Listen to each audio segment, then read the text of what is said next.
Buona giornata, bentrovate e bentrovati, prima edizione, mercoledì 5 marzo. Iniziamo questa giornata come sempre con tante notizie, tanta la cronaca anche nazionale. Lo avrete sentito, andiamo sul Corriere della Sera, è morto Bruno Pizzul, aveva 86 anni, raccontò le notti magiche, voce storica del calcio italiano. Ci collegheremo con i nostri colleghi dal Friuli, da Cormons, dalla sua casa per ripercorrere la sua carriera, il cordoglio della città e dell'Italia tutta che lo sta commemorando proprio in queste ore. È notizia di questa mattina la sua morte, morto in ospedale a Gorizia. Poi dicevamo la cronaca, andremo a Conegliano con il nostro Christian Arboit per parlare di sicurezza. Ancora una volta al comando della polizia locale sono arrivate le nuove bodycam che per appunto i vigili della polizia locale, collegate direttamente ai nuovi taser che erano stati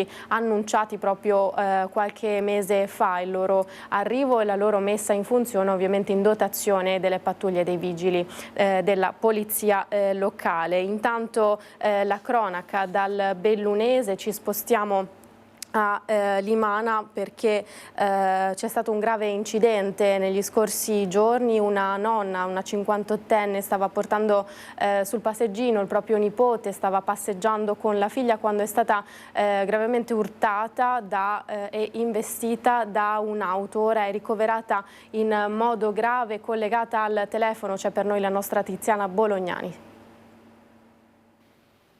Sì, buongiorno da Belluno. Sono gravi le condizioni di salute di Susi Dal Far, la donna di 58 anni di Belluno, che ieri è stata travolta lungo il rettilineo di Baorche di Limana mentre era in passeggiata con il nipotino di 3 mesi circa e la mamma di quest'ultimo. Incolumi fortunatamente sia il piccolo che la mamma. L'incidente è accaduto attorno alle 15 e il conducente dell'auto, un 62enne del posto, ha riferito di essere stato abbagliato dal sole, di non avere visto le due donne, neppure il passeggino, ma l'auto ha urtato anche il passeggino che si è cappottato. Il guscio ha fortunatamente protetto il neonato che per precauzione è stato tenuto in osservazione al San Martino di Belluno. La 58enne ha riportato un politrauma, soccorsa dal personale del SUEM. La donna è stata elitrasportata al Cafoncello dall'elicottero Leone 1 dell'ospedale di Treviso, che era in piazzola a Belluno dopo aver prestato servizio per soccorsi sulle piste da sci. I rilievi sono stati eseguiti dai carabinieri del radiomobile di Feltre e della stazione di Trecchiana. L'auto del 62enne è stata posta sotto sequestro ed evidentemente le indagini sono in corso. Si stanno cercando anche eventuali testimonianze. È tutto per il momento, gli aggiornamenti nel telegiornale di questa sera. A voi. Grazie Tiziana per questi aggiornamenti. Come avete sentito, ulteriori dettagli nei telegiornali di questa sera. E ora subito a Conegliano, come abbiamo annunciato all'inizio di questa prima edizione, vedo già collegato il nostro Christian Arboit, è al comando della polizia locale con il sindaco Fabio Chiesa, che vedo sullo sfondo, e anche Claudio Malamace, comandante della polizia locale proprio di Conegliano. Christian, buongiorno, quali sono le novità? Buongiorno Edi, anche da parte di Alberto Pivetta che sta curando la parte tecnica. Ci troviamo all'interno del comando di polizia locale, qui con me il sindaco Fabio Chiesa, ci ha appena raggiunto anche il comandante della polizia locale Claudio Malamace, e come vedi sul tavolo c'è un pacco appena arrivato. Parliamo tanto sempre di sicurezza, inevitabilmente, oggi lo facciamo in termini molto concreti, in termini molto operativi. Comandante Malamace, che cosa c'è in questo pacco? Allora, sono intanto arrivate le nuove bodycam, quindi noi da tempo ci eravamo dotati di bodycam naturalmente di un'altra marca, quindi adesso abbiamo preso quelle della Axon, che sarebbe la stessa ditta che ci fornisce il taser. Questo perché? Perché la bodycam, oltre ad avere una qualità maggiore, tra l'altro non permette di modificare i video, tutto viene registrato, quindi il video che esce da questa bodycam bodycam che va in un cloud, quindi rispetta le direttive AGID, può essere anche usato legalmente, quindi ha un valore legale come prova. È una bodycam di ultima generazione, questo si può dire? Sì, sono delle bodycam nate da un concetto militare, quindi sono anche molto resistenti sia all'acqua che al calpestamento, cioè anche una macchina può passare sopra che non si danneggiano, e sono delle bodycam che appunto si connettono col taser, perché quando il taser viene estratto dalla fondina automaticamente la bodycam inizia a registrare. Diversamente invece, se la si vuole utilizzare come diciamo a sé stante, la bodycam che viene indossata dall'operatore può essere indossata con un supporto magnetico al petto, può essere indossata al cinturone, poi decide l'operatore. Semplicemente una volta accesa, cliccando questo tasto, la bodycam inizia a registrare. Le registrazioni vengono memorizzate sia in una memoria interna della bodycam, ma vanno anche poi ad essere depositate in cloud nel momento in cui l'operatore rientra, ripone la bodycam nella docking station e quindi questa è collegata attraverso un software e il video viene archiviato e non può essere modificato. Chiarissimo, comandante. Se lei dovesse spiegare in poche parole a che cosa serve la bodycam, serve anche alla sicurezza dell'agente stesso. Allora, la bodycam serve sì alla sicurezza dell'agente stesso, ma nello stesso tempo queste telecamere possono essere interconnesse con la centrale operativa, quindi l'operatore in una situazione di difficoltà può trasmettere il video in automatico in centrale, dalla centrale possono essere coordinate le altre pattuglie, ma anche l'operatore stesso. E soprattutto è un sistema anche di videosorveglianza mobile, nel senso che oltre alla tutela dell'operatore possono servire anche per tutelare i cittadini, perché tutto quello che sfugge alla vista veloce, all'occhio dell'operatore viene catturato dalla bodycam quando l'operatore magari gira in un determinato contesto. Possiamo riprenderla in mano, intanto ci avviamo verso la sala operativa del comando di polizia locale, che è una delle sale operative principali della marca, sicuramente una delle più dotate. Sindaco Chiesa, qui parliamo di interventi concreti e anche di risorse finanziarie che sono state messe a disposizione. Una bodycam di ultima generazione quanto costa soltanto una bodycam? Beh, costa 800 euro, ma diciamo anche che questo va a inserirsi in un piano di investimenti che è iniziato qualche anno fa, quando abbiamo deciso di fare questo nuovo comando di polizia locale del Coneglianese, investendo oltre 600.000 euro, uno dei comandi di polizia locale, come dicevi, più all'avanguardia in tutta la regione. Come potete vedere, insomma, anche la sala operativa è una sala di ultima generazione. Poi abbiamo investito l'anno scorso sull'unità cinofila che ci mancava, anche questo un salto di qualità per quanto riguarda la polizia locale, e oggi abbiamo investito per quanto riguarda l'inizio 2025 nei taser e nelle bodycam. Devo dire che siamo andati il 6 febbraio in Consiglio Comunale a cambiare anche il regolamento in modo che potessero essere utilizzati il prima possibile. Le bodycam sono arrivate, come diceva il comandante, invece i taser stanno arriveranno tra qualche settimana, e poi veramente avremo chiuso un cerchio di investimenti che si avvicina agli 800.000 euro negli ultimi anni. Questo ha anche aiutato molto, perché vediamo negli ultimi 2 anni, insomma, tocchiamo ferro, ma essere diminuite molto le situazioni di criminalità all'interno del nostro territorio. Questi sono dati reali. La percezione so che è diversa, ma i dati reali sono questi. I dati reali sono anche di tantissimi stupefacenti che sono stati intercettati grazie all'aiuto dell'unità cinofila, ma devo dire che il presidio delle forze dell'ordine, a partire dai carabinieri della Polizia di Stato, dalla Guardia di Finanza, insieme al nostro comando di polizia locale, tutti interfacciati da queste telecamere che abbiamo noi a disposizione, ci permette oggi di monitorare e sorvegliare il territorio come nessun altro.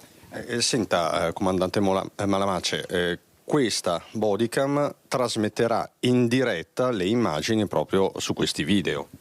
Sì, esatto. Una volta interconnessa ha la possibilità appunto l'operatore di centrale con la bodycam accesa di vedere tutto quello che sta vedendo l'operatore che la indossa.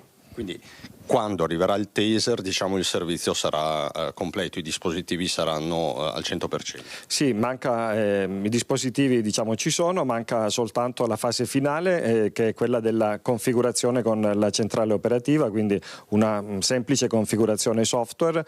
Per il resto, anche dal punto di vista normativo, sia per quanto riguarda le telecamere, quindi le bodycam in questo caso, ma anche le dashcam che ci sono sui veicoli, e sia per quanto riguarda il taser, ci siamo uniformati andando a modificare i regolamenti, e anche per quanto riguarda il regolamento di videosorveglianza è stato modificato non soltanto a Conegliano ma in tutti i comuni della gestione associata, e nello stesso tempo è stata fatta la famosa DPIA che spesso chiede il garante, sia per quanto riguarda le dashcam, le bodycam e anche le videocamere di sorveglianza pubblica. Perché il tema, ultimissima battuta, Sindaco, è questo, cioè c'è una normativa della privacy molto stringente, quindi insomma per arrivare all'acquisto di questi dispositivi bisogna passare per una giungla burocratica. Certo, siamo in un paese che non facilita, tutti vogliamo la sicurezza, però dovremmo sburocratizzare le cose, non è possibile appellarsi in continuo alla privacy quando io penso che la tutela dell'ordine pubblico venga assolutamente prima.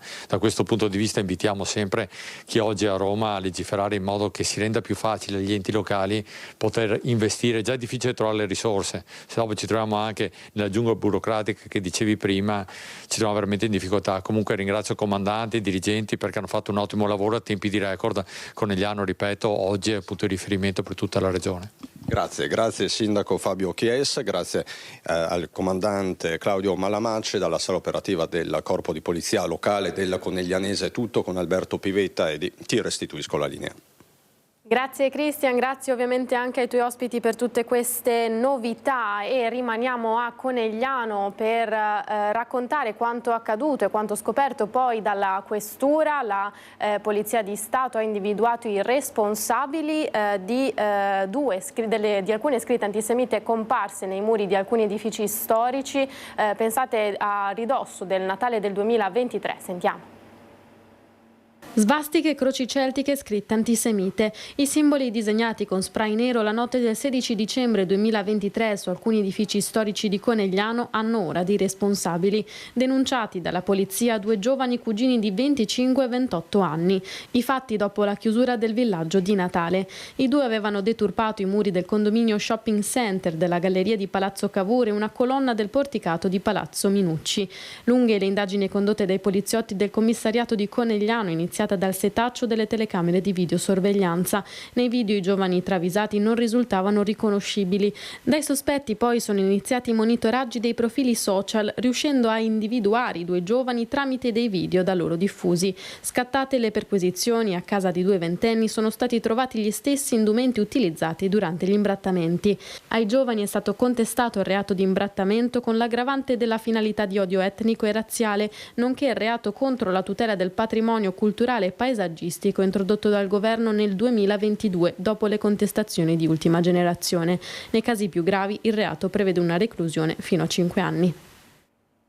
E ora subito a Padova con la cronaca. Avevamo dato notizia anche ieri nel nostro telegiornale del Veneto, è stato un pomeriggio di sangue e violenza in città. 2 stranieri sono rimasti feriti nella zona della stazione. La polizia sta indagando su un possibile collegamento tra le 2 aggressioni. Ci sarebbe anche un fermato, e su tutto questo ci aggiorna la nostra Valentina Visentin. Valentina, buongiorno.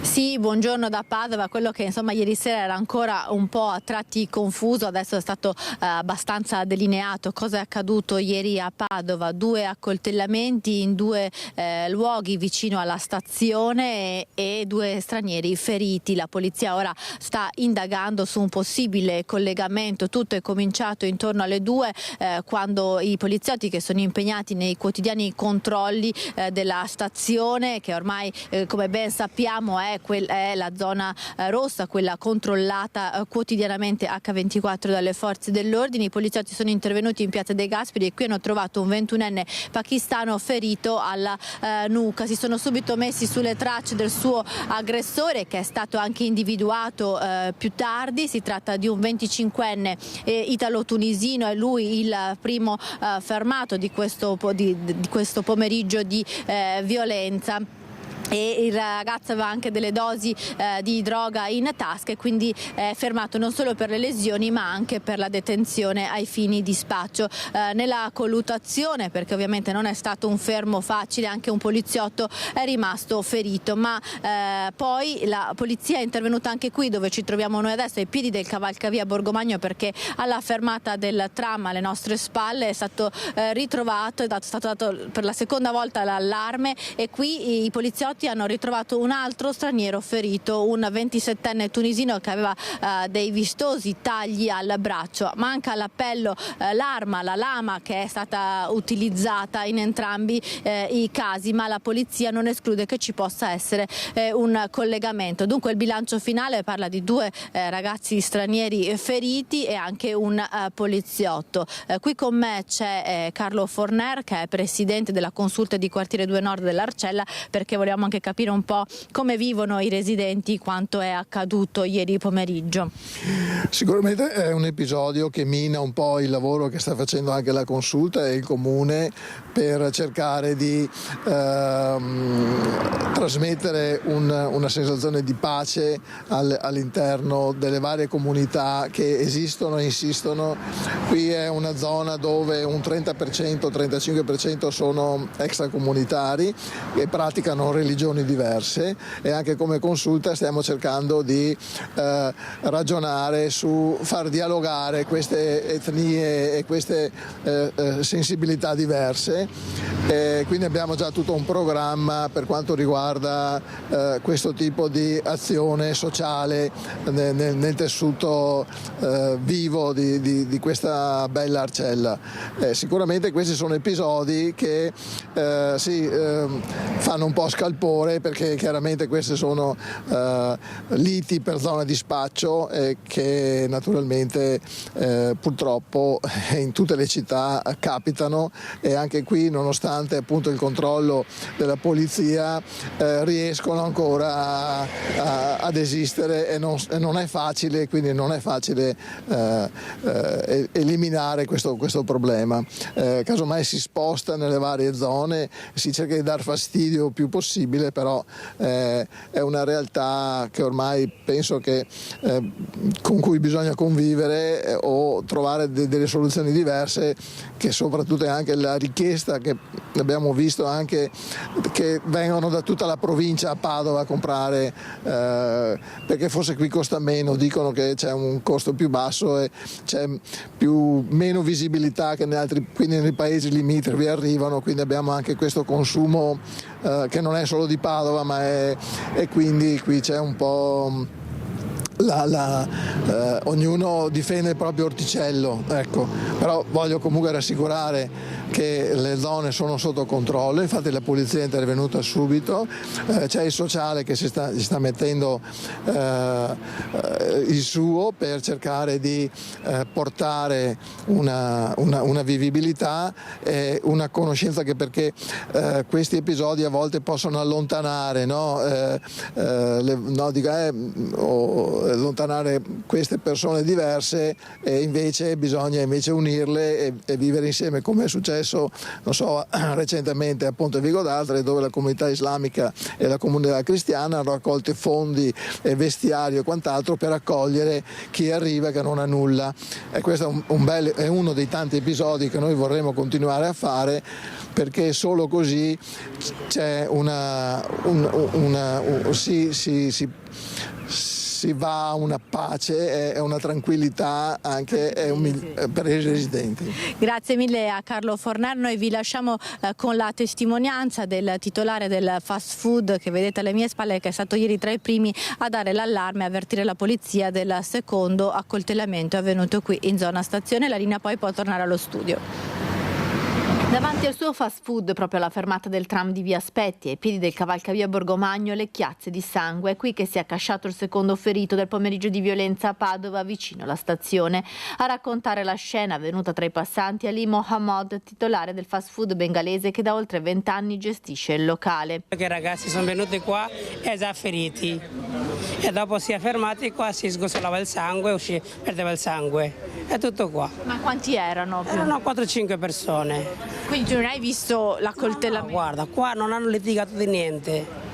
Qui sono caduti, cioè si è accasciato. Sono già venuti qua, si è fermati e c'era un altro signore che ha chiamato l'ambulanza. Il ferito è un 27enne tunisino accoltellato al braccio, è stato portato in ospedale. Secondo alcuni testimoni la lite con altri stranieri è iniziata in vicolo Aspetti. Succedono tutti in Arcella, non solo qua, e dopo ogni tanto si accoltellano, ogni tanto fa con le bottiglie, sai che spaccano le bottiglie di birra, quelle cose. E adesso se guardo di 5 anni prima, adesso è molto minuti già qua, perché io ho cercato di pian pianino allontanare da qua. Poco prima delle 14 in piazza dei Gasperi invece era stato ferito alla nuca durante un'altra lite tra stranieri un 21enne pakistano. La polizia ha fermato il presunto aggressore, un 25enne italo-tunisino, e ora si indaga se tra i due episodi ci sia un collegamento. Anche un poliziotto è rimasto ferito.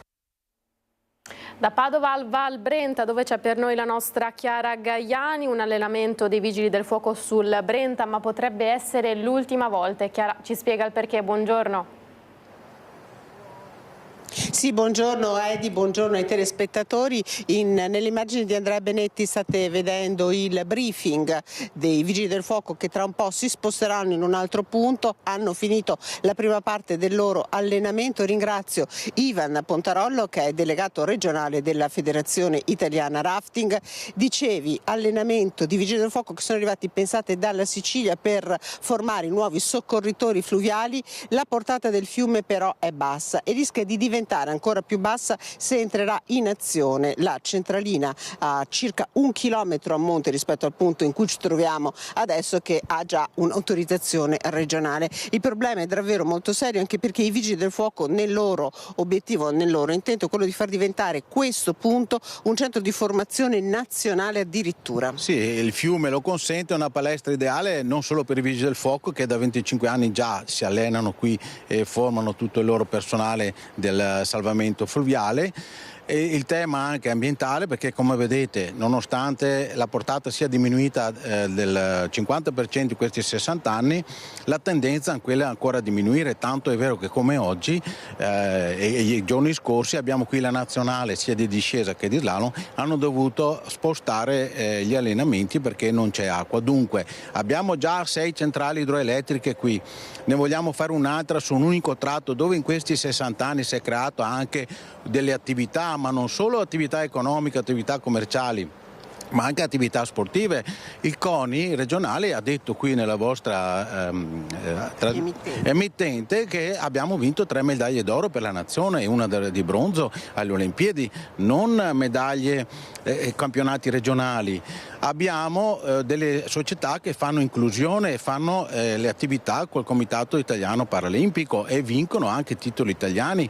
Abbiamo l'associazione oncologica che fa attività di yoga insieme con le donne, se non sbaglio, rafting e di dragon boat con le loro come terapia riconosciuta dalla regione. Abbiamo la formazione per quanto riguarda il soccorso dei Vigili del Fuoco, ma non solo, ci sono tantissime anche protezione civile che viene qua a formarsi. Noi stessi diamo aiuto anche all'associazione volontari di carabinieri per fare la formazione per la protezione civile. C'è bisogno di un'ulteriore centrale, un'ulteriore derivazione. Il trend tra l'altro è nazionale, cioè bisogna fare una valutazione più precisa. Questi sono dati richieste di 30 anni fa. Qui la centralina, mi dispiace, non c'è da fare. Oggi c'è l'udienza in tribunale a Roma, al Tribunale Superiore delle Acque, che ci ha dato ascolto alla Federazione Italiana Rafting, alla Federazione Italiana Turistica, all'Associazione Bacino Acque e Fiume Brenta, perché l'associazione Bacino Acque e Fiume Brenta, l'ha detto anche il Presidente, investe tantissimo anche per la tutela della specie ittiche autoctone, la marmorata, la fario, ha delle regole rigide dettate dalla Regione che arrivano dall'Europa. Cioè dobbiamo fare una valutazione più ampia, non solo specifica nel specifico caso, perché qui si è creato veramente un movimento e questa è la nostra palestra internazionale.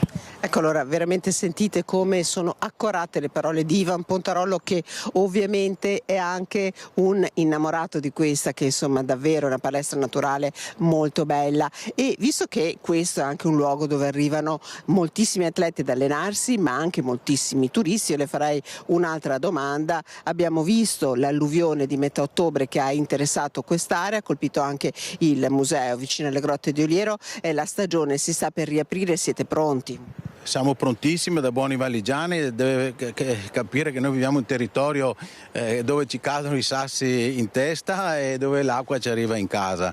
I nostri nonni, i nostri bisnonni hanno sempre vissuto qui. Una volta ricordo ai telespettatori che i nostri nonni portavano 40.000 tronchi all'anno a Venezia, assieme al Piave fornivano la costruzione e il rinforzamento delle isole, la costruzione di palazzi a Venezia. Dunque secondo me Venezia dal punto di vista politico deve cominciare a guardare un po' più su. È vero che abbiamo Cortina che è una cosa importante eccetera, però anche queste località minori, noi siamo 5.000 abitanti, hanno bisogno di un'attenzione particolare perché soffriamo di più di località turistiche e zone industrializzate rispetto ad altri. Però insomma ci sono davvero tante persone che arrivano, abbiamo incrociato, poi ve lo faremo sentire nei servizi di questa sera, il presidente del Club Canoa Brescia, che insomma è da quasi 50 anni che frequenta queste zone, quindi davvero insomma. Allora io ringrazierei per l'appello accorato che ha fatto e per la descrizione della situazione che stanno vivendo, della grande apprensione, della grande preoccupazione Ivan Pontarollo. Ringrazio per la collaborazione tecnica Andrea Benetti e anche Anna Colpo. La linea da Valstagna, può tornare allo studio. Grazie Chiara per questi aggiornamenti. Chiedo alla regia se per caso riusciamo a collegarci, eccolo lì, lo vedo in bassa diffusione, il presidente Zaia al termine del punto stampa in regione. Sentiamo. Risultato, 16 progetti presentati, la Commissione ha scelto Bassano. Bassano è stata premiata per un suo progetto a 360 gradi rispetto a una serie di iniziative culturali che ci saranno nel 2025. La regione le sosterrà. Questo favorito anche dalla Pedemontana? La Pedemontana è uno degli elementi, però c'è da dire che hanno presentato un bel dossier, soprattutto un dossier che non parla solo di cultura relativa a mostre o iniziative, ma parla anche molto di inclusività e questo ci è piaciuto molto, alla Commissione è piaciuto molto. Questione dei dazi di cui si è parlato anche ieri. I dazi sono sempre un problema, a prescindere da chi li mette, no? Cioè, l'economia e il mercato dovrebbe essere libero, dopodiché se gli Stati Uniti avanza questa proposta, penso che avendo come controparte un businessman che è abituato sempre al compromesso, come ha detto anche durante l'incontro con Zalewski, ecco, questo compromesso ci porterà, io spero, come Europa, andarli a trattare, visto considerato che non siamo degli scappati di casa, ma siamo il mercato più importante al mondo, 450 milioni di abitanti, e gli Stati Uniti non possono rinunciare a questo mercato. Però Trump tratta l'Europa come l'ultima scappata di casa. No, Trump fa il suo gioco, è l'amministratore delegato degli Stati Uniti. Noi invece di preoccuparsi di chi governa gli Stati Uniti, devono preoccuparsi di cosa fa l'Europa per rispondere a Trump, che è un altro fronte, visto e considerato che dovremmo avere meno complessi di inferiorità da un lato e dall'altro avere anche la coscienza del fatto che gli Stati Uniti sono sempre stati i nostri amici, ci hanno permesso di avere questa democrazia, fanno parte di quel percorso, ma soprattutto pensare a un asse UE-USA sarebbe veramente la vera strategia. È iniziato un botta e risposta, lo diceva poco fa col patriarca sul fine vita, lei ha detto poco fa il fine vita in Italia già esiste, però col patriarca non sembra abbiate trovato una quadra. Ma no, guardi, nessun botta e risposta, io ho semplicemente esposto una posizione che deve essere anche di difesa di noi amministratori, che non siamo degli untori. Se c'è una legge che prevede l'interruzione di gravidanza, la legge si applica, noi non abbiamo discrezionalità, il medico ha l'obiezione di coscienza, l'amministratore deve chiedere l'applicazione della legge e così vale per il fine vita, perché il fine vita non è da autorizzare, è già autorizzato da una sentenza, è da regolamentare, perché altrimenti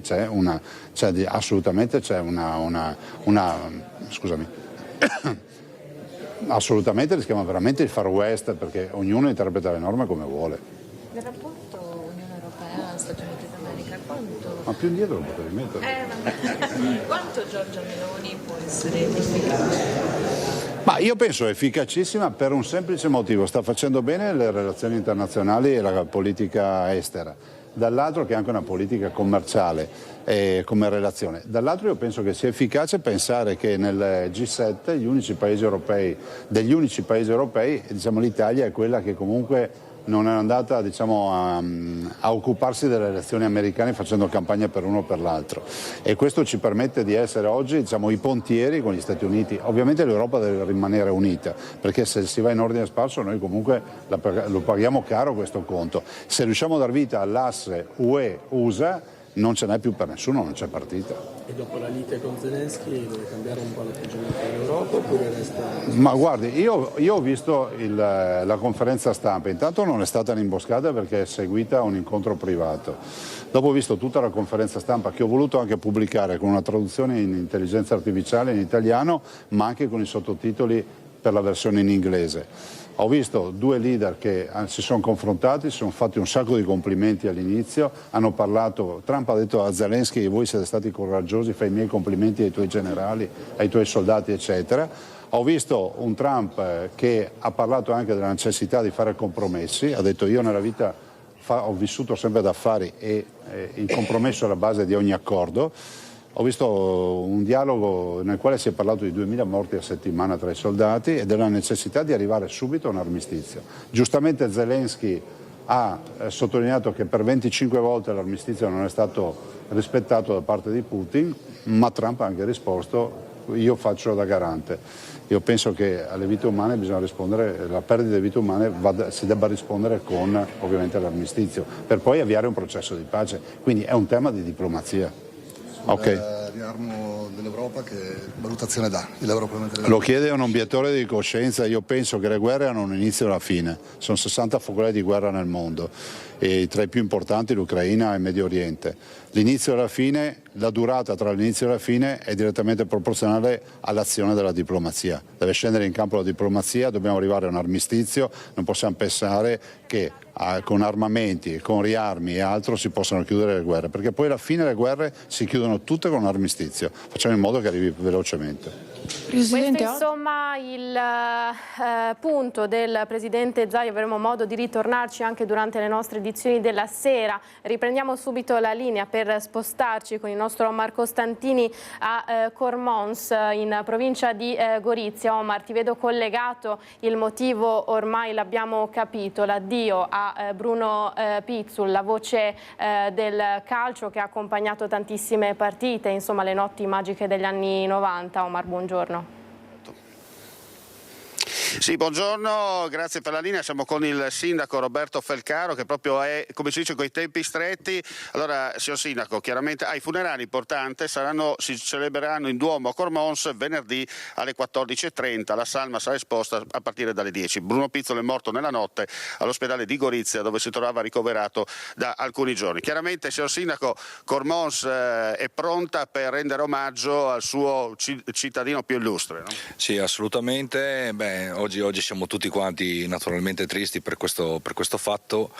Bruno era un cittadino cormonese, era uno di noi, era una persona assolutamente affabile che non perdeva mai occasione per stare in mezzo alla gente, per parlare con le persone, sempre molto disponibile, e quindi noi lo ricordiamo come cittadino, naturalmente oltre le sue gesta che tutti conosciamo da un punto di vista professionale e anche e soprattutto da un punto di vista umano, per la persona che è stata, per la persona che comunque vogliamo ricordare e che naturalmente durante la funzione che verrà svolta a Cormons venerdì saremo anche noi naturalmente presenti per stringerci attorno alla sua famiglia e insieme come comunità celebreremo insomma comunque anche il fatto che per la persona che è stata, ecco, per il nostro territorio, per il nostro comune. Ringraziamo Roberto Felcaro, sindaco di Cormons, e da Cormons è tutto, ripasso la linea allo studio. Grazie Omar, avremo modo anche in questo caso di tornare sulla commemorazione insomma, della carriera e della persona che è stata Bruno Pizzul. E ora andiamo in pubblicità qualche istante e poi torniamo con la cronaca.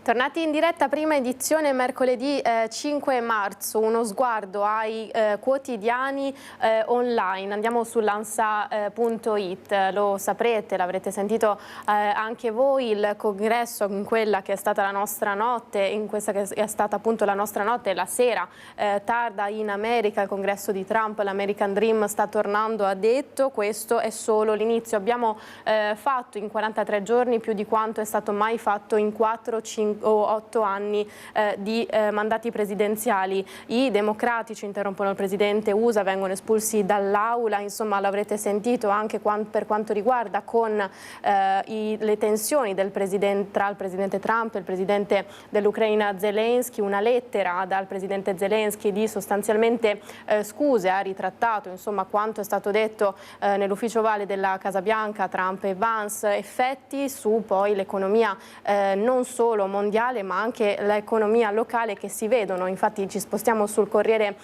del Veneto, lo saprete, l'abbiamo raccontato anche noi molte volte, gli operai della Berco, insomma azienda in difficoltà, numerosi gli scioperi in queste settimane, l'ipotesi di cambiare la produzione e cominciare a produrre armi, la risposta dei lavoratori: a noi basta portare un pezzo di pane in tavola. E ancora le aziende della difesa, la corsa continua, non solo proiettili, stampe 3D, meccanica di precisione, aeronautica, questo nelle ore in cui è stato presentato dalla Presidente della Commissione europea Ursula von der Leyen un piano al riarmo europeo. Abbiamo sentito poi il presidente Zaia che ha anche parlato di queste tensioni, degli scontri anche verbali non poco velati tra Trump e Zelensky. Insomma ha detto bene che l'Italia stia mantenendo sostanzialmente un profilo di mediatore, non schierarsi apertamente né da una parte né dall'altra, cosa che invece l'ala sinistra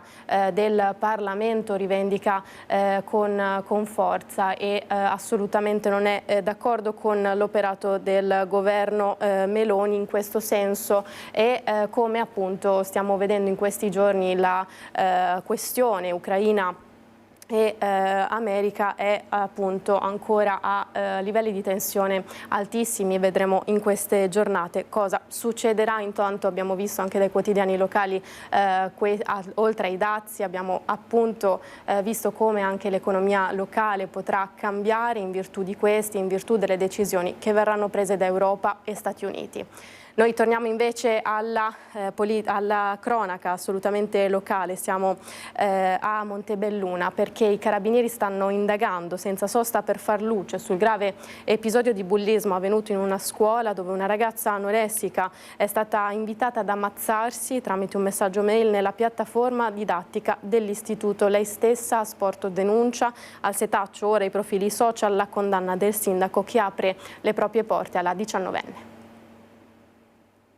Si stanno concentrando sui profili social di presunti vittime e carnefice i militari dell'Arma trevigiana che con tutta la delicatezza del caso stanno ricostruendo quanto successo in una scuola superiore di Montebelluna qualche giorno fa. Duplice la segnalazione, una è stata fatta dalla scuola, l'altra tramite denuncia da una ragazza 19enne con disturbi alimentari affetta da una grave forma di anoressia e per questo ricoverata in una struttura specializzata. Ammazzati il messaggio mail ricevuto dalla giovane contornato da alcune bestemmie, e questo tramite la piattaforma di didattica e learning messa a disposizione dall'istituto. L'autore è stato presto individuato in un suo compagno di scuola della stessa età che in un primo momento avrebbe negato ogni addebito, ma tutto ricondurrebbe a lui. Si procede per ingiuria, ma è chiaro che se confermato il quadro ci si troverebbe di fronte a qualcosa di più grave, vero e proprio bullismo con incitazioni al suicidio su un soggetto già fragile. La 19enne in quel frangente era rientrata da poco a scuola dopo una lunghissima assenza. I carabinieri, analizzando i profili social e sentendo dei testimoni, stanno capendo se si tratti di un fatto singolo o se fosse stato preceduto da altri episodi simili di scherno e body shaming. Intanto il primo cittadino abbraccia la ragazza. È un fatto certamente molto grave, mi sento in dovere di portare la solidarietà mia, di tutta l'amministrazione, di tutta la città di Montebelluna a questa ragazza, chiedendo che non si faccia influenzare da un deficiente che si permette di insultare in modo così crudele la sua persona. Bordin che si rivolge anche al presunto bullo e lo fa con toni durissimi. Vorrei chiedere anche a questo soggetto, ma cosa pensi di aver guadagnato in tutto ciò? Un secondo di celebrità secondo te? Veramente credo che il rispetto delle persone sia sempre e comunque dovuto. Ripeto, una solidarietà totale alla ragazza, se per caso avesse bisogno di fare due parole anche con noi, le porte sono aperte soprattutto per queste problematiche. Ancora la cronaca, ancora nel Trevigiano, sedicenne violentata durante una festa, è accaduto proprio a Treviso il 10 giugno del 2023, un 27enne ora a processo. Una serata di divertimento, una festa tra amici, ma poi la stanchezza aveva preso il sopravvento ed una sedicenne si era coricata sul divano e si era addormentata. In quel momento è scattata la violenza. Un 27enne della Guinea si è avvicinato, le ha tolto i vestiti e l'ha violentata. La giovanissima si è svegliata ed ha tentato di opporre resistenza, ma nulla ha potuto contro l'uomo che ne ha approfittato. Ora il 27enne è a processo per violenza sessuale aggravata e per minacce. La vicenda è accaduta il 10 giugno 2023. La minorenne si era recata alla festa con degli amici, mai avrebbe pensato di trovarsi ad affrontare un vero incubo. Non solo il 27enne l'ha anche minacciata più volte per non farle raccontare nulla, fino a quando la giovane, spaventata e traumatizzata, dopo aver parlato con gli amici, ha deciso di confidarsi con il padre. Immediata la denuncia. La giovane, tramite il genitore, si è costituita parte civile rappresentata dall'avvocato Fabio Pavone, il 27enne invece difeso dall'avvocato Enrico Marignani. Da Treviso a Venezia, l'omicidio al bar di Canareggio del novembre 23, Raffaele Marconi è stato condannato a 17 anni. L'omicidio in un bar di Venezia tra Campo San Geremia e il Ponte delle Guglie, condannato a 17 anni e 4 mesi di reclusione Raffaele Marconi. Il trasportatore 36enne che il 25 novembre 2023 sparò uccidendo con un fucile a canne mozze Khalid Mallat, tunisino di 25 anni, papà da pochi giorni. Il delitto, nato da una banale lite per futili motivi, tra cui forse un apprezzamento del tunisino rivolto alla moglie del trasportatore veneziano. Dopo il diverbio, il 36enne si sarebbe allontanato per andare a casa e, presa l'arma, con la matricola a brasa, tornare in cerca del 25enne, sparandogli in faccia. La sentenza è stata emessa con rito abbreviato, con il riconoscimento delle attenuanti generiche che hanno portato a una riduzione della pena. Non essendo stata contestata la premeditazione, la pena è stata ridotta rispetto alle richieste dell'accusa. La difesa ora sta valutando la possibilità di presentare ricorso in appello. Inseguimento ad alta velocità per le vie di Treviso, torniamo nella Marca. Un ventenne alla guida di un'auto senza patente non si è fermato all'alta dei carabinieri e si è schiantato contro un pilone. Sono le 2:30 di notte. Una pattuglia della sezione radiomobile dei Carabinieri di Treviso intercetta lungo Viale Orleans una Mercedes scura. I militari dell'Arma gli intimano l'alt per effettuare un controllo, ma il giovane alla guida, invece di fermarsi, preme sull'acceleratore e scappa. Ne nasce un inseguimento a folle velocità per le vie del centro, fino a quando, dopo oltre 1 chilometro di fuga, arrivato al piazzale Duca d'Aosta, il giovane perde il controllo della vettura e si schianta contro un pilone del cavalcavia della statale 13. Sono momenti concitati, i militari dell'Arma prestano i primi soccorsi all'automobilista, ma il giovane, 20 anni, residente a Treviso, fortunatamente, nonostante lo schianto violento, esce dalla Mercedes illeso. Ma per lui i guai sono iniziati ora. I carabinieri, dopo una breve verifica, scoprono che il ragazzo era alla guida della macchina senza mai aver conseguito la patente. Ora dovrà rispondere di guida senza patente e potrebbe rischiare anche l'accusa di resistenza.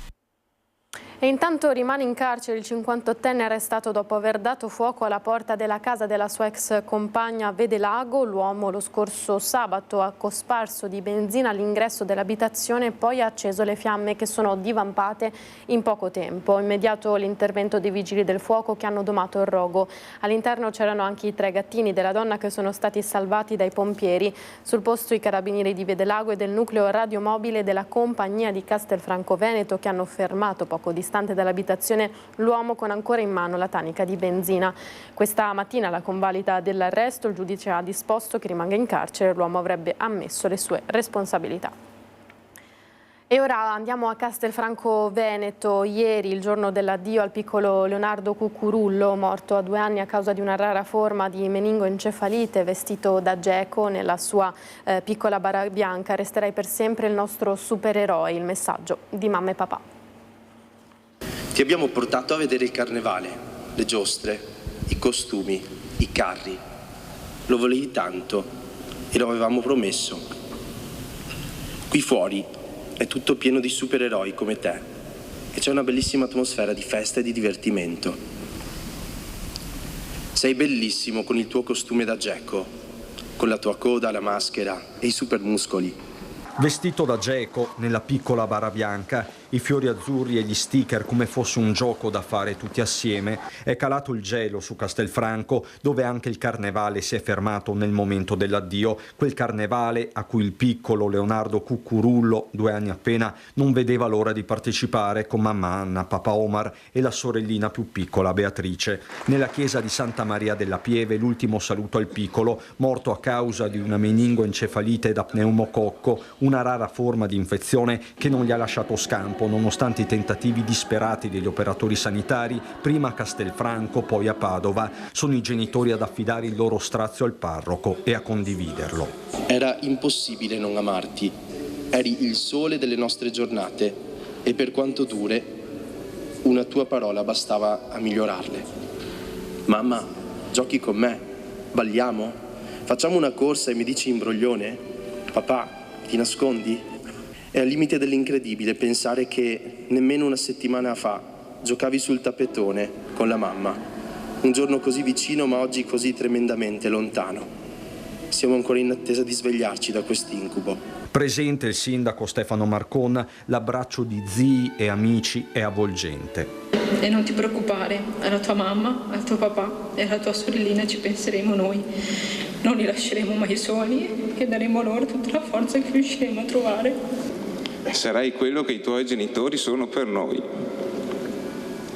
ma lo sarai sotto forma di energia.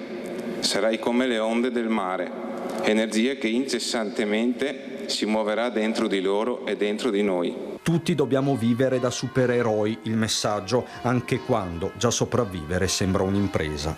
Oggi, purtroppo, è l'ultimo giorno di carnevale e da domani dovremo toglierci i costumi da supereroi e affrontare la realtà. Tu invece sei fortunato, perché indosserai per sempre i tuoi supermuscoli. Né il lupo né il coccodrillo possono più farti paura. Ovunque tu sia, ricordati la missione che ti abbiamo dato prima di salutarci in ospedale. Sei il fratellone maggiore e devi proteggere la tua sorellina, la nostra e la tua piccola Beina, in ogni momento. Sei geechissimo. Ti facciamo 5 infinite coccoline. Mamma e papà. Cambiamo decisamente argomento, parliamo ancora di furti. L'attività dell'associazione Furti in Corso è arrivata al Quirinale ieri sera. Il suo presidente Cristian Demma è stato contattato dalla segreteria del Capo dello Stato. Con grande shock, perché oggettivamente non me l'aspettavo, e mi sono trovato ieri sera che questo telefono squillava da uno 06 e ovviamente ho risposto anche un po' incredulo, no? Tanto che ho fatto sorridere anche la segretaria, perché pensavo fosse inizialmente uno scherzo o qualcosa del genere, e poi mi fa: guardi, siamo abituati a che la gente pensi che sia uno scherzo, ma in realtà mi ha detto di chiamarla proprio il presidente in persona, cioè il presidente Mattarella. Dopo un primo momento di grande sorpresa, Cristian Demma ha realizzato di essere davvero al telefono con il Quirinale, una chiamata di oltre 5 minuti in risposta alla PEC che il presidente di Furti in Corso aveva indirizzato lo scorso 10 febbraio al Capo dello Stato Mattarella, spiegando l'attività dell'associazione e auspicando un incontro con il ministro della Giustizia Nordio. Mi ha detto che addirittura ha cercato in tante maniere di darmi un appuntamento proprio fisicamente per incontrarmi, perché era quello che gli avevo chiesto, ma visti gli impegni istituzionali era praticamente impossibile, e quindi mi ha praticamente riportato le parole del presidente. Parole di conforto, spiega Demma, quelle del presidente Mattarella riportate dalla sua segreteria, che ammette lo hanno commosso. Quando mi sento dire che si è informato, ha guardato e apprezza tantissimo quello che sto facendo, e spera che continui a farlo, che la gente ha bisogno di persone così, che si dedicano anima e cuore alla sicurezza degli altri, ovviamente non potevo sperare di meglio da un lato, e quindi mi ha detto: guardi, per il momento non si riuscirà a fare un incontro fisico, ma chissà, e quindi è stato importante il momento, veramente emozionante. Nella mail inviata al Quirinale, Demma menzionava i servizi andati in onda sulle reti del gruppo Media Nord-Est che il presidente Mattarella ha voluto visionare prima della chiamata. Ha voluto, proprio prima di farmi chiamare, conoscere tutto quello che è successo e visionare visionare anche i video e le interviste fatte da voi proprio di Antena 3. La collaborazione con voi come Antena 3 Rete Veneta è veramente incredibile, cioè, siamo riusciti a aiutare con questa sinergia centinaia di persone. Demma ora spera di poter incontrare il guardasigilli Nordio. A questo punto puntiamo a Nordio e così possiamo fare due chiacchiere, visto che avete sempre dato la disponibilità anche di poter venire in studio insieme con Nordio, magari sarebbe una bella cosa.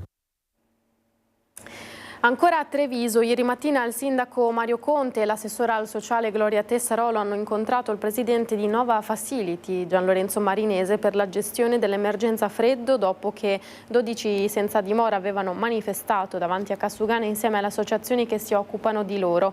La richiesta era quella di una proroga del piano per l'emergenza freddo, così da dare un letto a chi non viene più accolto in dormitorio. Grazie alla disponibilità di Nova Facility, in accordo con la prefettura, ha fatto sapere il sindaco, verrà prorogata la permanenza delle persone in difficoltà all'ex caserma Serena a titolo gratuito e senza costi per l'amministrazione fino alla fine del mese di marzo. All'ex Serena sono state ospitate 5 persone per tutto il periodo dell'emergenza freddo, ha spiegato Marinese, che saliranno a 15 fino al 30 marzo. A questi ospiti, come sempre, sarà assicurato un letto e un pasto, nonché la supervisione di educatori qualificati. Un incidente che poteva avere conseguenze ben peggiori di quanto è accaduto. Un parapendio è precipitato nel pomeriggio di ieri nel giardino di un'abitazione privata. A salvare il pilota è stato proprio un albero. Il velivolo infatti è rimasto appeso ad un alto fusto di circa 6 metri da terra. Immediatamente sono stati allertati i soccorsi. Sul posto si sono portati medico e infermiere con un mezzo di soccorso in montagna da Crespano e l'ambulanza da Valdobbiadene, entrambi di Pedemontana Emergenza.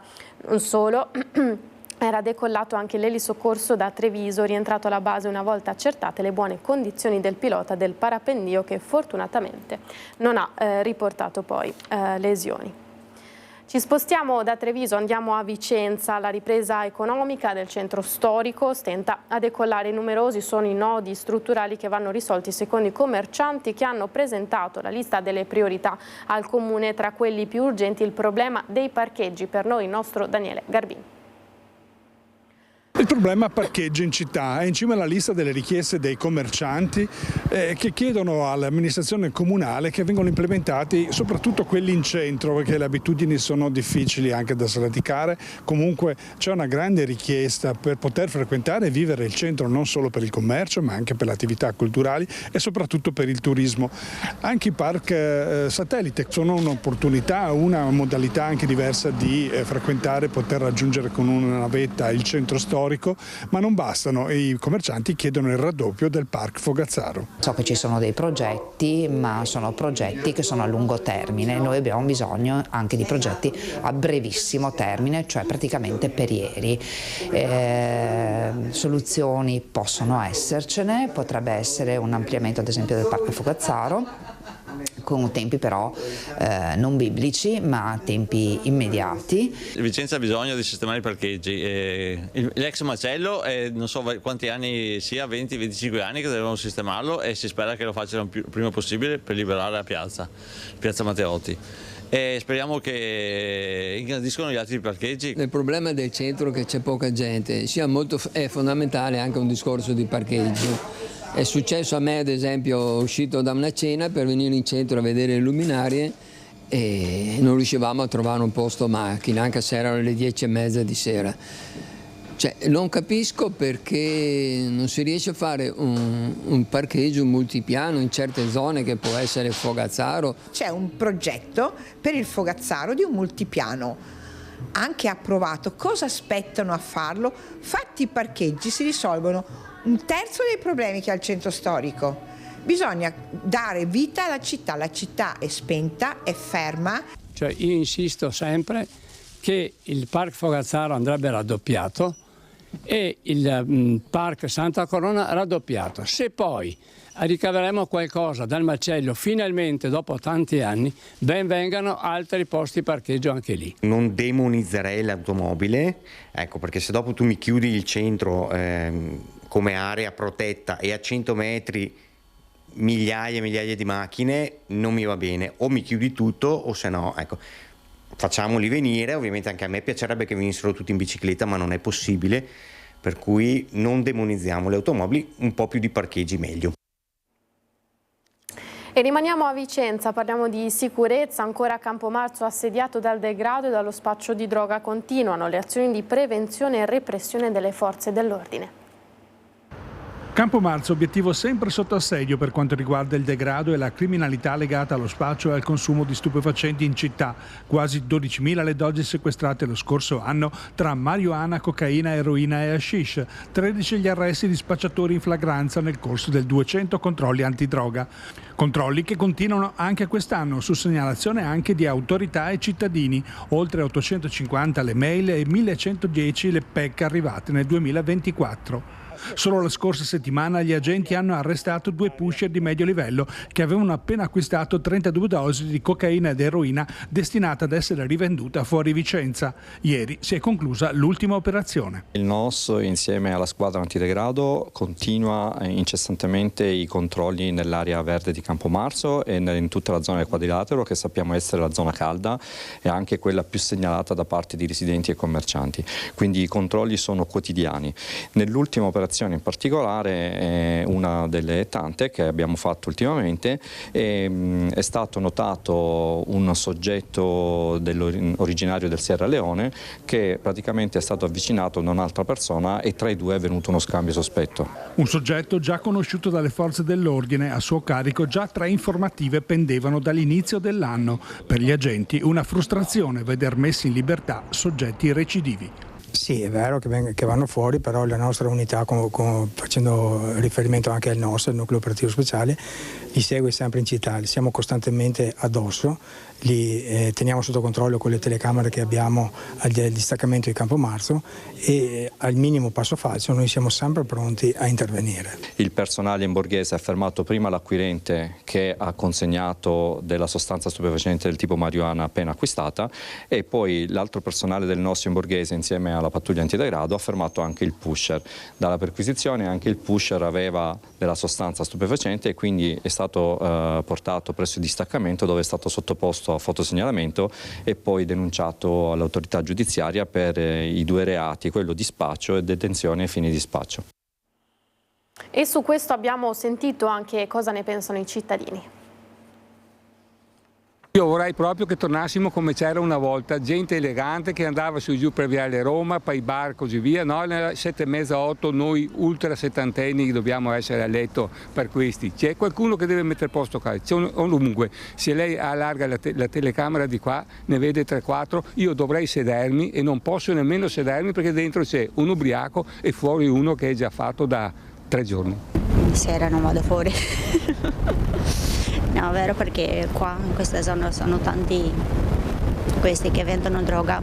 Io solo faccio le pulizie qua e... No, ma lei ha paura a venire qui? Ah, beh, lasciamo perdere quello perché non puoi dirle spostati da qua perché tira fuori il coltello. E non è una bella zona. Perché allora? Per la delinquenza, voglio dire, per lo spaccio di droga, eccetera. Penso che effettivamente questa zona qui non sia più, ma un po' tutta la città è insicura. Ovviamente per un uomo è meno insicura, ma per una donna lo è. È preoccupata lei, signora? No, mi fa schifo più che preoccupata. Però sono convinta che la droga sia una piaga sempre più forte e che ci sia sempre meno prevenzione. Brutto, anche per i nostri giovani e tutto quanto. Speriamo comunque in un intervento dall'alto perché è l'unico modo per contrastare legalmente questa brutta realtà. Infatti devono fare delle leggi apposta per contrastare questo fenomeno e fare molti più controlli in giro. Più che altro riuscire a contingentare questi arrivi e avere un piano, perché senza un piano non si fa nulla, né nelle aziende né in ogni dove, per cui un piano è indispensabile per avere uno sviluppo e anche un futuro per queste persone, perché poi non è avulso da questo pensiero. Ne arrivano, li teniamo qui senza lavoro, che spacciano droga, che non lavorano e quindi vanno a rubare, eccetera. E se continuiamo così e andiamo avanti così, in compenso abbiamo un negozio dietro l'altro che sta chiudendo. perciò vuol dire che la cosa va bene così, e se sono contenti loro dobbiamo essere contenti anche noi, il che non è vero, io non sono contento. Ci vorrebbero più forze dell'ordine, non so, anche per i miei nipoti quando vanno in centro continuiamo a dire non tornare tardi, sta attento, e insomma mi rispondono, ciao nonna, ma non possiamo più uscire. Questa dunque è Vicenza, noi ci spostiamo nel Trevigiano, precisamente a Roncade, per il caso delle larve rinvenute nella pasta servita ai bambini della mensa scolastica di San Cipriano. Lo ricorderete, il Comune ha fatto sapere alle famiglie che dal 6 al 21 marzo, oltre al regolare servizio mensa, viene offerta la possibilità di far consumare ai bambini un pasto portato da casa o rientrare proprio a casa per il pranzo. Questo in attesa di ricevere gli esiti delle indagini biologiche sui campioni prelevati per chiarire le cause dell'accaduto e garantire la totale sicurezza dei pasti forniti dal servizio di refezione scolastica. La soluzione è stata concertata con la dirigenza scolastica. Garantiremo, dicono, massima trasparenza sull'esito delle immagini su ogni ulteriore sviluppo, e si accoda a questa dichiarazione anche il sindaco Donadel. Continueremo, dice, a monitorare la situazione con attenzione. E ancora a Treviso, un grave incidente 2 sere fa in via Sant'Antonino. Un ragazzo di 17 anni e un 56enne sono ricoverati in gravi condizioni dopo lo scontro tra uno scooter e una bici.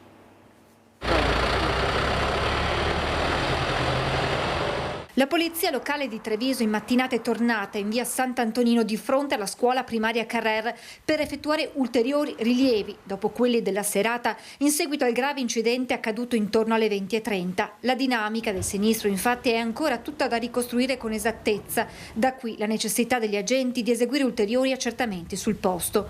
Secondo le prime ipotesi, uno scooter che proveniva da Treviso in direzione Casier si sarebbe scontrato con un ragazzino di 17 anni che stava attraversando la strada con la sua bicicletta, in spalla un borsone sportivo. Con lui un amico che è riuscito ad evitare l'impatto. L'urto è stato violentissimo, la bici e il ciclomotore sono finiti sull'asfalto uno accanto all'altra. Il 17enne sarebbe stato sbalzato contro un palo della luce riportando un trauma toracico. Anche l'uomo, 56 anni, in sella allo scooterone è finito rovinosamente a terra. Immediato l'arrivo sul posto di 2 ambulanze del SUEM insieme all'automedica. I feriti, una volta stabilizzati, sono stati trasportati al Cafoncello. Il ragazzo, intubato, si trova in terapia intensiva, ferito gravemente anche il 56enne che ha riportato un forte trauma facciale. Le indagini della Polizia Municipale dovranno chiarire le cause dello scontro e se i ragazzini stessero attraversando la strada sulle strisce pedonali.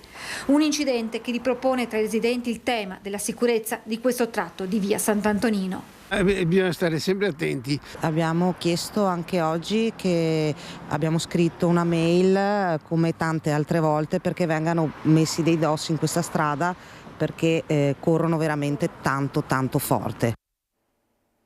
Qualche istante di pubblicità, tra poco.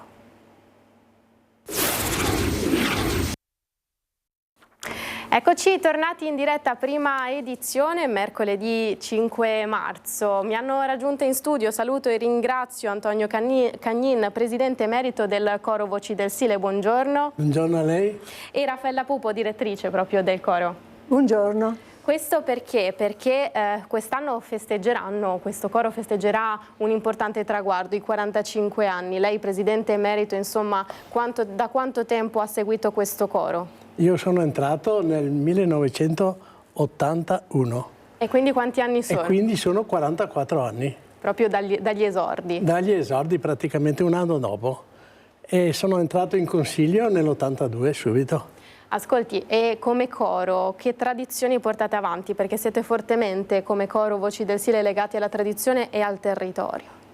Tradizione popolare, nel nostro territorio proprio dove c'è il Sile, ecco il nome che deriva dal Sile, le voci del Sile, e siamo nati proprio come tanti cori di allora.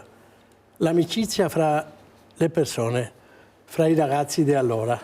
E l'amicizia è una cosa profonda. Nel nostro coro è la prima cosa, la più importante. L'amicizia viene prima di tutto, dopodiché si può anche cantare, perché non basta la voce per cantare, è necessario qualcosa di più importante. Cosa è necessario? Il cuore. Se tu canti col cuore, sicuramente il tuo messaggio arriva a chi hai davanti, non può non arrivare. Ed è questa la nostra prerogativa più importante. Ascolti, 45 anni, ci racconta da dove siete nati?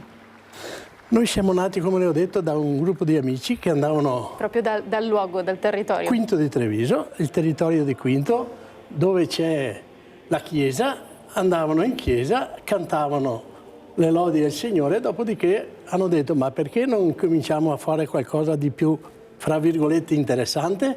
Ed è partita questa idea nel 79 e nell'80 è nato il coro Voci del Sile. Senta, lei ha... Col maestro Dino Zanatta. Ecco, infatti volevo proprio chiederle. Ci racconti? Dino Zanatta era un corista della Stella Alpina con la grande passione della musica, del canto corale, ed è entrato a far parte del nostro gruppo da subito, si può dire. E da là abbiamo imparato tante cose. Poi, come tante cose succedono nella vita, c'è la separazione e abbiamo trovato qualcosa di importante con la maestra Raffaella Pupo, che ha continuato nel percorso migliorando la tecnica e il modo di cantare, perché i miglioramenti avvengono proprio in questo modo qua.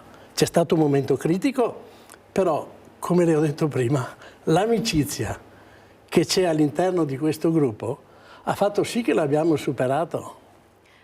Senta, Raffaella, direttrice del coro, insomma, lo chiedo a lei, com'è stato prendere le redini di un coro già formato, insomma, e portarlo avanti anche nel segno della tradizione e farla riscoprire anche in un territorio in cui sempre più giovani magari non conoscono le nostre tradizioni? Che tipo di percorso avete fatto in questi anni? Diciamo che c'è stata una stima reciproca che si è evidenziata immediatamente. Il coro ha visto la possibilità di continuare il loro percorso, il proprio percorso, senza andare incontro a ostacoli, a difficoltà. Nel frattempo io ho trovato un gruppo molto affiatato, proprio come diceva prima il nostro ex presidente, unito, compatto, solidale tra di loro, e che con veramente una gran voglia di fare avevano degli appuntamenti molto importanti da portare avanti e si sono impegnati moltissimo. Ed è stato molto bello, sono stati molto belli i primi concerti che abbiamo fatto insieme e la grande tournée che abbiamo fatto a Barcellona, cantando poi nel Palau della Musica, e siamo tornati a casa poi veramente entusiasti. Infatti, perché la tradizione, insomma, ha valicato anche i confini della nostra provincia e soprattutto della nostra regione e anche dell'Italia. Leggo, perché non li ricordo, siete stati poi nel 94 in Brasile, nel 97 a Barcellona, nel 2012 a Latina e nel 2015 in Belgio. Che cosa significa portare nei posti dove magari immagino che ci siano anche canti in dialetto sostanzialmente, sì, quindi portare anche la nostra tradizione in posti in cui magari il nostro dialetto non è conosciuto? Veda, noi quando andiamo fuori dalle nostre mura, diciamo, portiamo proprio la nostra cultura, perché il coro principalmente fa cultura.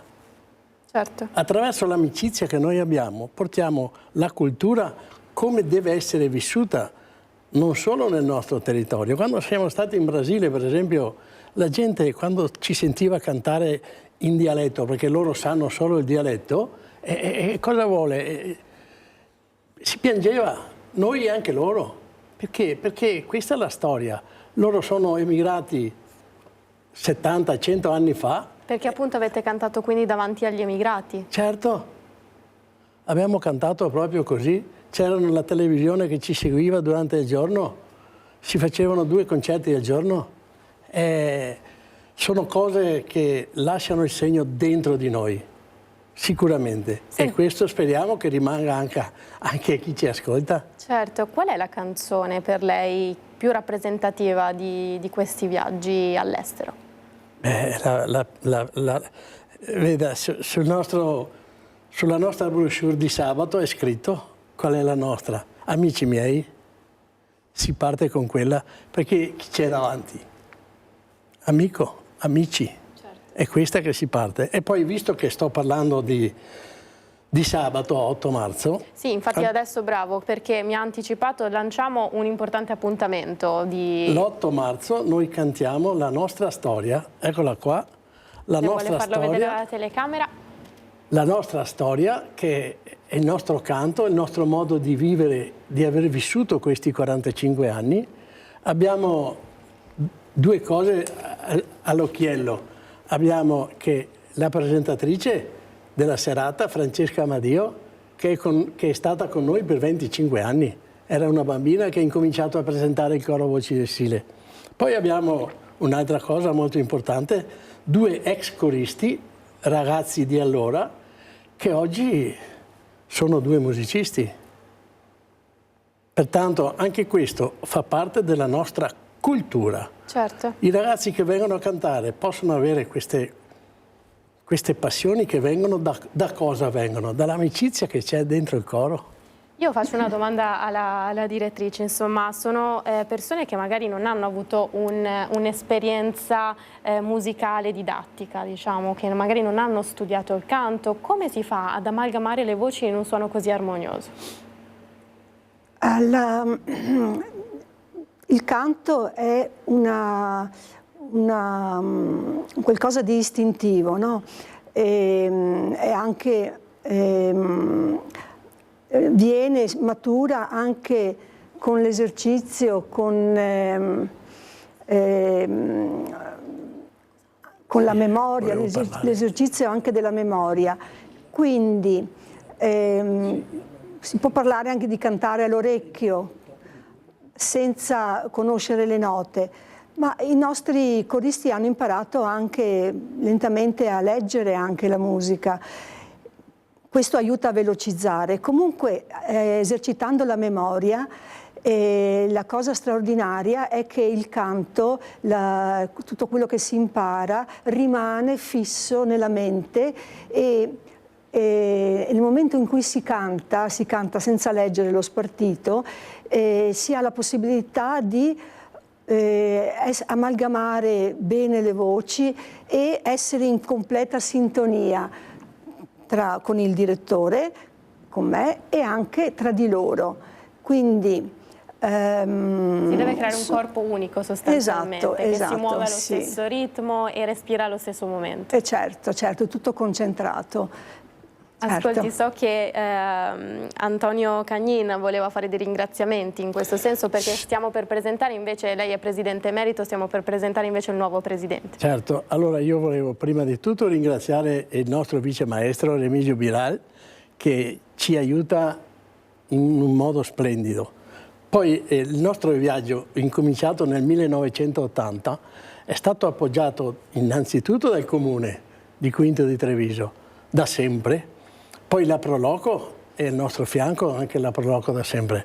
E poi Dulcis in Fundo, la Centromarca Banca, che praticamente siamo nati quasi assieme. Loro sono nati, la banca è nata qualche anno prima, però è sempre stata al nostro fianco. In qualsiasi momento noi avevamo bisogno, sia di appoggio morale che finanziario. Ecco, questi sono i nostri ringraziamenti. E poi una cosa che voglio dire, grazie a tutti i coristi, perché, come le ho detto prima, l'amicizia è fondamentale per un coro. E noi siamo veramente un gruppo di amici, perché da noi sono nate le piccole voci del Sile e le note rosa, perché siamo un'associazione, una vera associazione di 3 gruppi che vivono contemporaneamente la vita associativa della coralità. E insomma, se non ci fosse stato questo legame d'amicizia non si sarebbe arrivati a festeggiare questi 45 anni. No. Intanto io la ringrazio, Antonio Cagnin, presidente emerito del Coro Voci del Sile. Stiamo per presentare il nuovo presidente, intanto però sentiamo cosa fate e come cantate. Grazie.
Insomma, ecco cosa ci aspetterà anche l'8 marzo. Intanto mi ha raggiunto, grazie per essere qui, Leonardo Gardiman, il nuovo presidente del coro Voci del Sile. 8 marzo, una data importante, si festeggeranno insomma questi 45 anni, ma prima di tutto, prima di entrare nello specifico di cosa riusciremo a venire a vedere, tra l'altro a ingresso libero l'8 marzo, com'è prendere le redini di un gruppo così importante, di una tradizione che insomma pesa un po' sulle spalle, ma che è importante portare avanti. Sì, intanto buonasera o buongiorno a tutti. È un grande onore prendere in mano questa presidenza proprio perché è fatta di amici e amiche. E questa è una grande sfida e dare una continuità importante a questi tre cori, i ragazzini e le ragazzine. Dopodiché c'è questa grande realtà anche delle ragazze con le note rosa e il coro Voci del Sile. Sono stati fino ad oggi molto bravi perché 45 anni è un tempo importantissimo, certo, per continuità. Hanno visto passare tre generazioni con le quali sono riusciti a trasmettere con la coralità le tradizioni locali e portarle non solo nel territorio ma anche all'estero. Certo. E soprattutto lo hanno fatto trasmettendo un messaggio di pace e di gioia, perché ogni volta che c'è una rappresentazione corale il pubblico vedo che gioisce e si emoziona. Emozione che hanno anche gli stessi coristi, perché vivono la canta che stanno facendo per trasmetterla poi quella vita che è stata allora, quando è stata pensata e musicata, al pubblico. Quindi per me sarà una grande sfida. Insomma, quindi in bocca al lupo per questo. Intanto, se ci vuole raccontare cosa verremo a vedere l'8 marzo, dove, quando, insomma, ci racconti questa giornata. Sì, l'8 marzo sarà un'occasione di festeggiamento dei 45 anni del coro e è stata scelta anche questa giornata particolare dell'8 marzo proprio anche per festeggiare le donne, perché in questo momento ce n'è assoluto bisogno, che sono messaggeri di vita e di pace. Ed è anche un bel messaggio che date, siete un coro maschile, insomma, che vi prestate anche a questo, insomma. Sì, infatti è stato scelto appositamente per aumentare la sfida che è già ampia per questo coro, che ha una grande professionalità. Per dirvi, addirittura hanno la commissione artistica all'interno e la direttrice ne fa parte, è l'anima di questa commissione artistica. Certo. Quindi le scelte musicali e corali sono sempre molto professionali. E insomma, ce le racconti, direttrice Raffaella Pupo?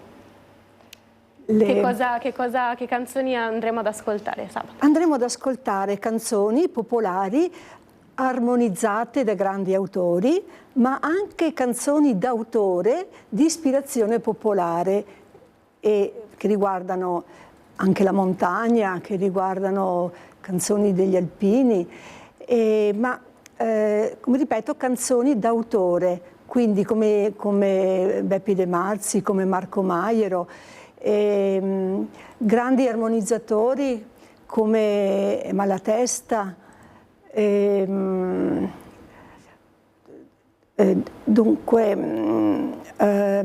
Avremo sostanzialmente tutta la tradizione del nostro territorio che verrà messa in scena sostanzialmente. Ha citato Beppi De Marzi, l'abbiamo citato molte volte anche noi che magari presentiamo anche nella nostra emittente qualche coro degli alpini. Sì, questi canti rappresentano delle scenette molto carine sulla vita, la vita nei campi, su quello che è l'espressione tra due innamorati, a volte le difficoltà che hanno anche incontrato i ragazzi di una volta per potersi anche sposare, certo, e i sospiri d'amore anche, come il notturno in baita, ma anche i canti che ricordano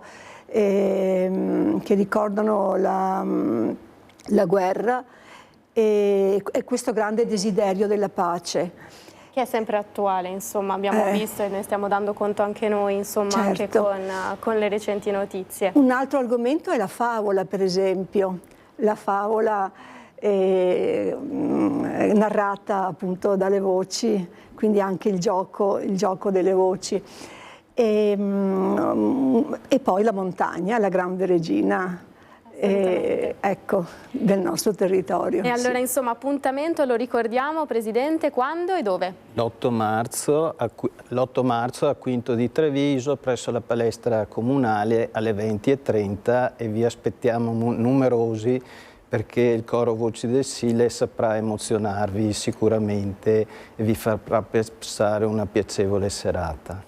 Grazie allora a Leonardo Gardiman, nuovo presidente del coro Voci del Sile, Antonio Chiagnin, che abbiamo visto presidente emerito del coro, e la direttrice Raffaella Pupo, per essere stati in nostra compagnia, averci presentato anche queste iniziative e raccontato, insomma, questa importante tradizione. Grazie ancora. Noi subito con la cronaca invece cambiamo decisamente argomento, ci colleghiamo da Pederobba con il nostro Christian Arboit. Christian, ci sono delle novità sulle antenne 5G, ma anche un fatto di cronaca che è successo nelle ultime ore.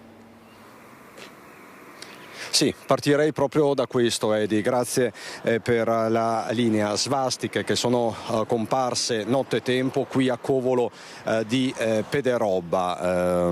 Ho mandato in chat delle foto che il sindaco ha condiviso con me. Insomma, non ci sono parole di fronte a un atto del genere. Una svastica, delle svastiche sono comparse qui a questa fermata dell'autobus all'altezza del cimitero di Covolo, e altre invece hanno intaccato un murale qui vicino. Sì, sempre qui a Covolo. Purtroppo è la seconda volta che questa frazione venne colpita da questo gesto ignobile fatto da una persona ignorante sicuramente, perché disegnare un simbolo del genere vuol dire non conoscere la storia, non conoscere il significato di questa schifezza. Lei è molto arrabbiato, amareggiato. Sì, è un eufemismo dire arrabbiato. Diciamo che ora metterò in campo tutto ciò che è il mio potere per poter scovare questo ignorante e fargli pagare le pene dell'inferno, se posso. Nelle prossime ore lei si recherà dai carabinieri per denunciare una denuncia contro ignoti, immagino. Beh, ovviamente mi recherò in caserma Pederobba per fare una denuncia contro ignoti, perché voglio arrivare ai colpevoli in qualsiasi modo. Tra l'altro ci spostiamo per un attimo, proprio ieri la Polizia di Stato di Treviso aveva diffuso un comunicato dove parlava di un raid vandalico con croci celtiche a Conegliano. I responsabili in quel caso sono stati individuati e rischiano 5 anni di reclusione, ripeto 5 anni di reclusione per non solo imbrattamento e vandalismo, ma anche per l'aggravante di istigazione all'odio razziale. Quindi questo, insomma, deve essere chiaro, Sindaco. Rischiano grosso questi, o questo autore? Beh, questi rischiano grosso. Purtroppo, come ripeto, loro non conoscono il significato di questo schifo, di conseguenza non si rendono conto di cosa vanno incontro. Ecco, noi eravamo venuti con Alberto Pivetta qui a Covolo di Pederobba per raccontarvi il braccio di ferro che è in corso tra il comune di Pederobba e Infratel, che è questa grossa compagnia che si occupa di antenne, di 5G, non solo di telecomunicazioni. Qui dovrebbe sorgere un'antenna alta 30 metri. Vi abbiamo raccontato di un braccio di ferro in corso. Il comune, con un'ordinanza contingibile e urgente la scorsa settimana, primo in Italia, ha bloccato l'opera. Nelle scorse ore lei è stato contattato da Infratel, da questa società, e qui a Pederobba arriverà l'amministratore delegato di Infratel a incontrarlo. Sì, fortunatamente l'amministratore delegato di Infratel si è reso conto delle difficoltà che si trova di fronte qui a Pederobba, ma è una difficoltà che si troverà di fronte in tutto il territorio nazionale. Perché parliamo di antenne finanziate di fatto dal PNRR, quindi è un tema questo che riguarda tutti i comuni cosiddetti ricadenti in zona bianca. Esattamente, attraverso questo contributo della Comunità Europea queste società scavalcano quelli che sono i piani delle antenne adottati dai consigli comunali e possono impiantare le antenne in qualsiasi parte loro intendano farlo. Quindi lei lo ha definito un atteggiamento arrogante, ha suonato la gran cassa, ha posto la questione a livello nazionale e ora appunto si muove questa grossa compagnia che arriverà immagino nei prossimi giorni a Pederobba. Insomma il braccio di ferro, questo primo round l'ha vinto lei, staremo a vedere. Sì, voglio vincere l'incontro, non solo un round, di conseguenza spero che prevalga il buon senso da parte delle persone e come nel caso specifico si porti rispetto per quello che è la zona cimiteriale del luogo. Grazie Sindaco, messaggi forti e chiari suoi. È tutto da Covolo di Pederobba con Alberto Pivetta. Edi, ti restituisco la linea. Grazie per questi aggiornamenti, per queste notizie Cristian, grazie ad Alberto Pivetta, ovviamente anche al Sindaco Turato, insomma proseguiranno anche le nostre informazioni nei TG della sera per capire anche se nel pomeriggio ci saranno ulteriori sviluppi su queste faccende. Noi siamo giunti al termine di questa prima edizione, tra poco l'approfondimento dedicato ai temi della CGIL, si parlerà di pensioni e di referendum che sono programmati proprio per questo 2025. Grazie per essere stati in nostra compagnia, a tutti l'augurio di una buona giornata. Arrivederci.